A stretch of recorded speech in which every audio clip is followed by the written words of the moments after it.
যে বাজেটটাকে আমাদের মনে হয়েছে উচ্চাভিলাষী এবং বাস্তবতা বিবর্জিত।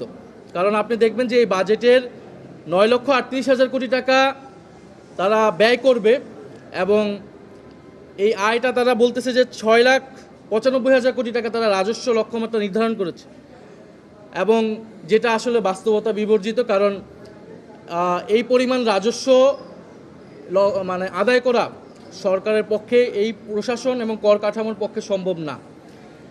এবং বাজেটে 2,43,000 কোটি টাকার ঘাটতি রয়েছে। ফলে যদি 6,95,000 কোটি টাকার যেই রাজস্ব সেটা যদি আদায় করতে না পারে, এবং স্বাভাবিকভাবে এটা সরকার পারবে না, তাহলে এই ঘাটতি কিন্তু অনেক বাড়বে এবং সরকারকে তখন কি করতে হবে? অভ্যন্তরীণভাবে ব্যাংকগুলো থেকে এবং বিদেশ থেকে আসলে ঋণ নিতে হবে। এই লক্ষ্যমাত্রা, এই রাজস্ব লক্ষ্যমাত্রা আয় অর্জন করতে হলে রাজস্ব প্রবৃদ্ধির হার অন্তত 42% হতে হবে। এই লক্ষ্যমাত্রা অবাস্তব। দেশের ইতিহাসে সর্বোচ্চ বার্ষিক রাজস্ব প্রবৃদ্ধি হয়েছিল 27.3%। যদি আগামী অর্থবছরে সেই সর্বোচ্চ রেকর্ড করা সম্ভব হয়, তাও লক্ষ্যমাত্রার তুলনায় 70,000 কোটি টাকার ঘাটতি থাকবে।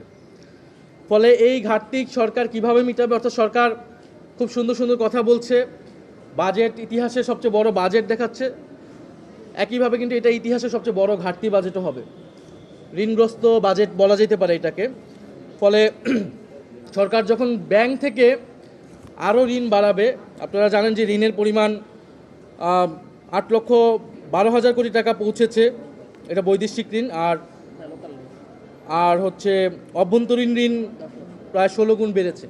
তাহলে আরও যদি ঋণ নেয় ব্যাংক, এই যে দুর্বল ব্যাংকিং খাত, তাহলে আপনার বেসরকারি খাতে যে চাপটা পড়বে, বেসরকারি খাতের থেকে তারা বিনিয়োগ পাবে না, তারা লোন পাবে না, এবং কর্মসংস্থান সংকুচিত হবে।